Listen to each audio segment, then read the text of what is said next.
In the quest to bring electricity to the estimated 2.5 billion people who live without reliable energy supplies around the world, the UN's Division for Sustainable Development and the Department of Economic and Social Affairs held discussions during a global summit at UN headquarters on Thursday to help accelerate and strengthen public-private partnerships toward the deployment of global electricity across the world. In the transformation of the E8 from the E8 and a world focused just on energy to being a global sustainable electricity partnership, we see what the UN has to do as well.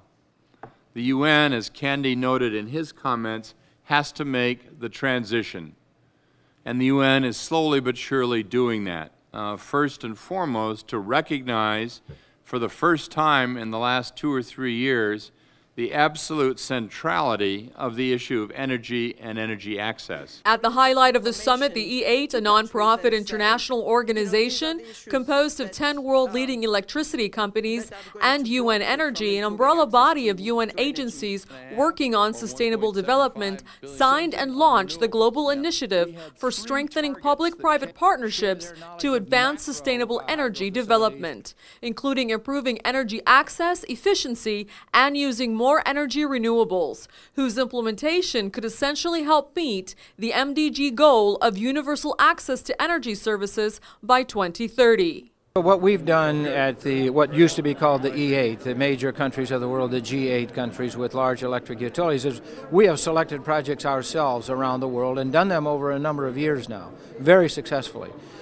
We have worked with the United Nations, but we've never really entered into a meaningful partnership to be more aggressive about the things that can be done and should be done.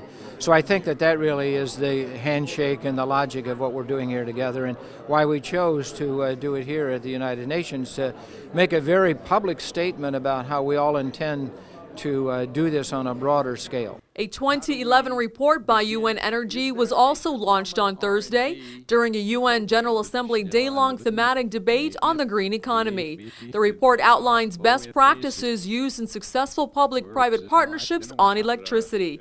The report notes that choosing electricity-generating technology appropriate to local conditions is key to the success of such projects, as well as establishing national energy development plans with long-term policies and legislation, including assuring cost recovery and profit potential for investors in low-carbon technologies. Currently, China, India, and Brazil have developed like-minded national energy policies. UN Secretary General Ban Ki-moon has declared 2012 to be the International Year of Sustainable Energy for All. Afaf Kanja for South South News, United Nations.